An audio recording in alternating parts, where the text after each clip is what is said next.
What's going on, people? We are Tottenham TV. Welcome back to episode 3 of our Unpopular Opinion series here with Brian Daigle. And let's get straight into it. I've got a few that you're going to really like on this one. I'd seen a few of them. But... A few that you're really going to like on this one. And first up, we're going to go to Stuart Wheeler from Twitter. And he says, Tottenham's biggest problem is its fans. What would you say to that? 100% agree. Biggest? It's becoming it. It's becoming it. It really Why'd you say that?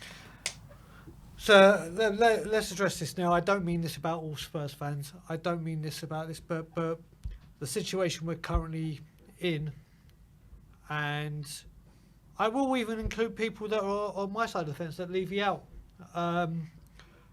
There's a lot of toxicity. It's a civil war within a fan base where everyone wants the best for Tottenham Hotspur, and the acceptance of things that are happening beggars belief with me, especially in certain things.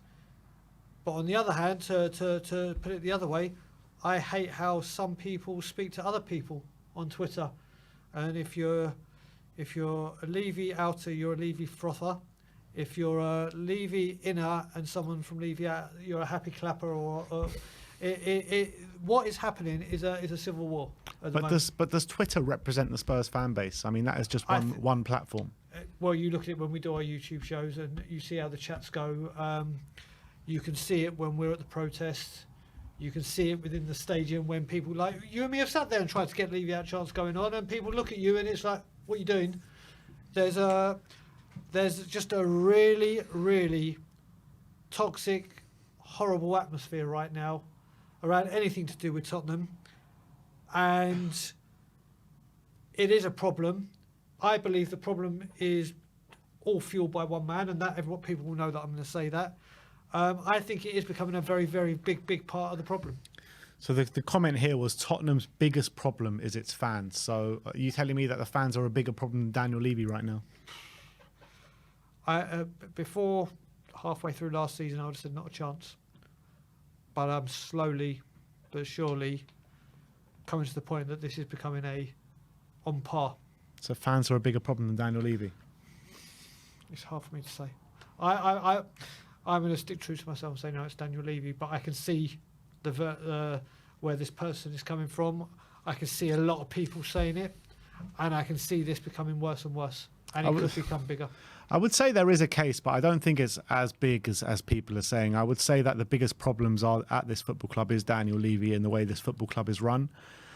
Fans do need to do more of a job to standing up to the hierarchy and really standing up for what we believe in, and that is striving for success on the pitch. Yep. I do believe that's 100% a case, but to say they're the biggest problem at this football club, I think it's a bit of a stretch. And I'm not talking about every single fan.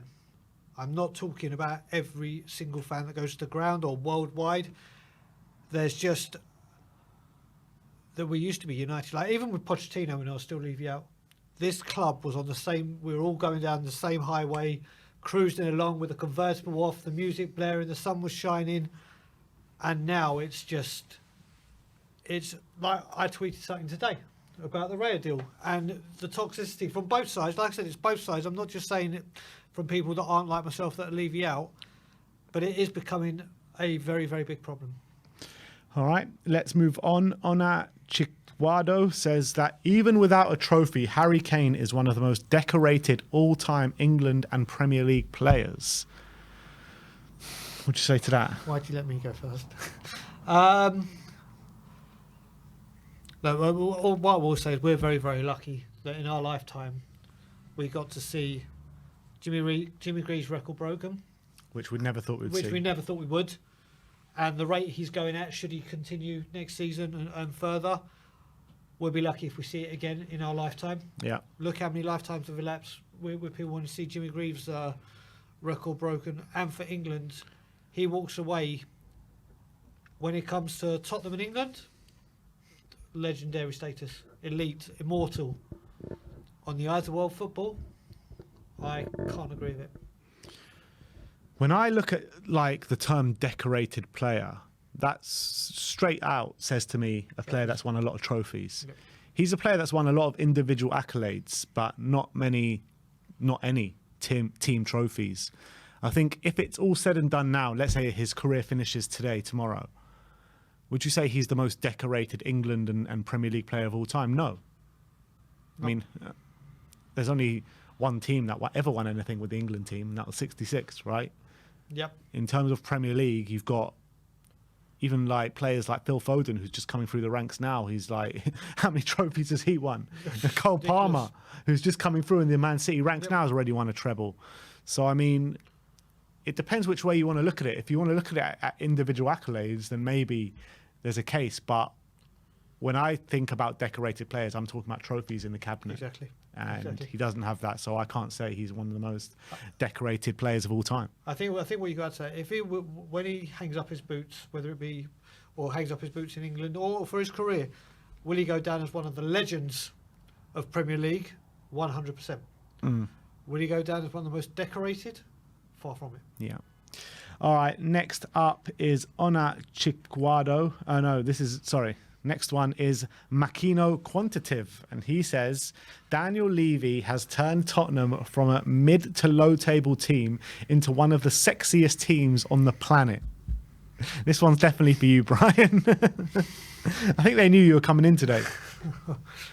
Listen, I won't deny what Daniel Levy has done. What's he done? Where we were, the stadium, the training ground, the infrastructure, the global reach.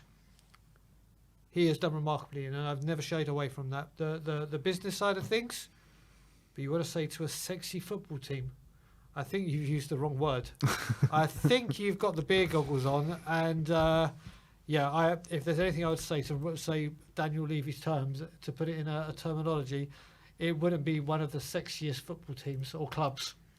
Not a chance. I would say, like, when we were at our height at Pochettino, he might have had a case if this tweet had come about, because, you know, we were like the people's team at that time. Everyone enjoyed watching Tottenham play.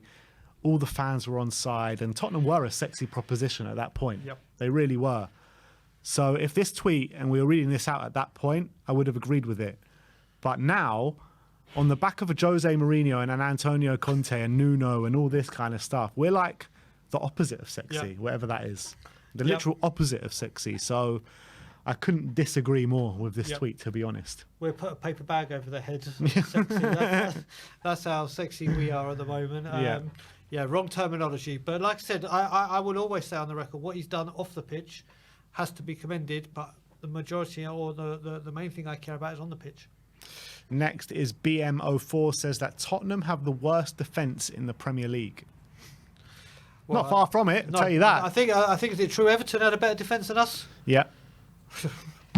That's all you got to say. What you got to look at as well is, if you want to say we've got the worst defence in the league, what I will say is we have the worst defensive record in Tottenham's Premier League history this season.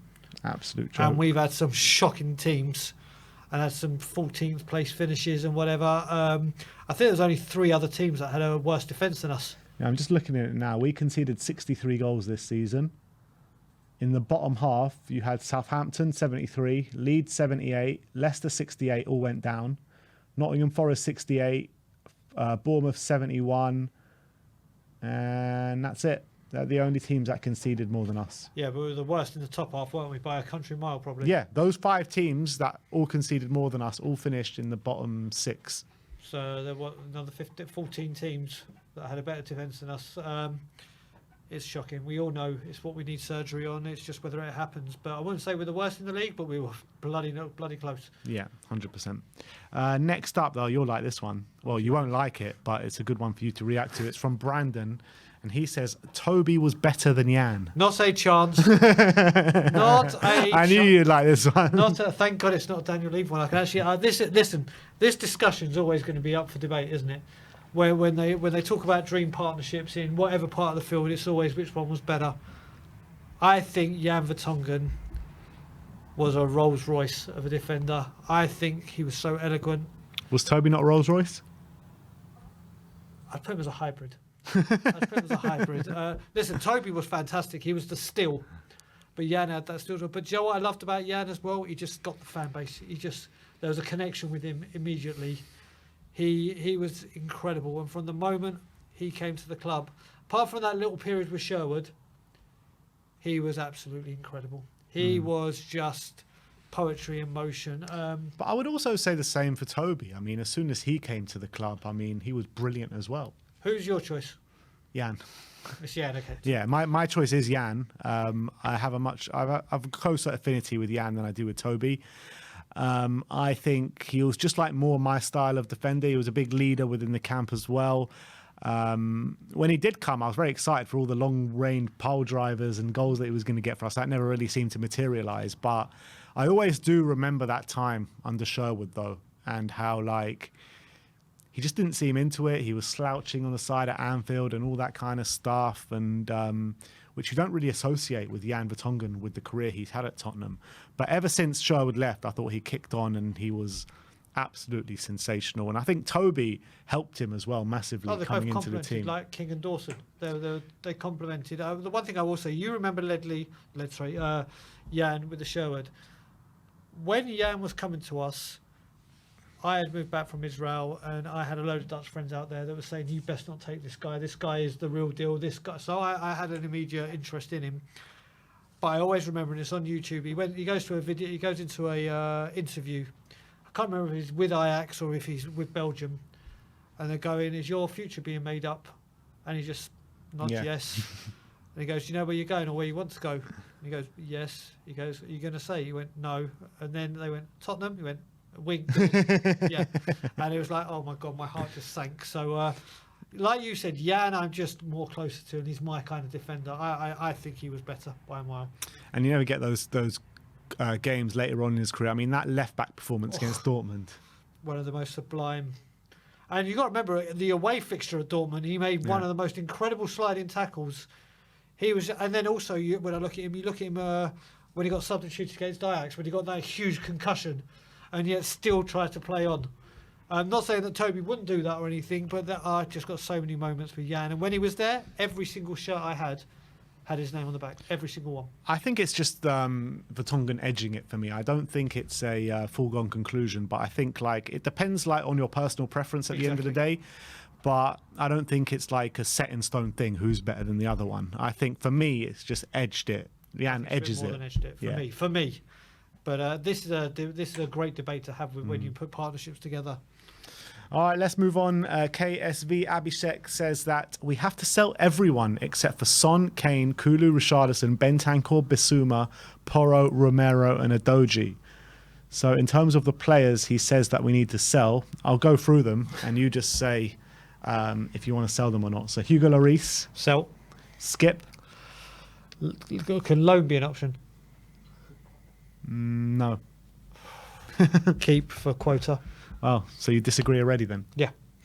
Højbjerg. Sell. Sell. Sanchez. Yes, okay. He says Son, Richarlison, Kane, keep. Emerson. Keep. Perisic. Sell. Dyer. Sell. He says to keep Romero, so Sessegnon. Bye-bye. Forster. Keep. He says Kulu, keep. Tanganga. I like Tanganga, but it's not going to work, so sell. Papasar. Keep. Ben Davis. So sell. Longley. Oh, he's gone. Don't even get me talking about that, man. Bissouma, he's got in there, so that's it. Well, now go through what you would do. Well, what I would do is I would sell. I wouldn't mind selling Skip to get if we would get someone like Lavia in. So I'll just say sell. Højbjerg sell. Richarlison, Sanchez sell. Emerson, I would keep Emerson. Perisic sell. Dyer sell. Sessegnon sell. Forster, I don't mind keeping him as a backup option. Tanganga sell. Sarr keep. Davis sell. That's it. So I pretty much agreed apart from Emerson. No, Emerson said keep. And Sarr. No, I mean, I agree with this guy, yeah. Everyone apart from Emerson and Sarr, I said I'll sell. Yeah, but that's not going to happen. And I know it's not going to happen, but yeah, no, we do need. We talk about the defence needing major surgery. That the whole team needs freshening up. It's just going to take time. definitely.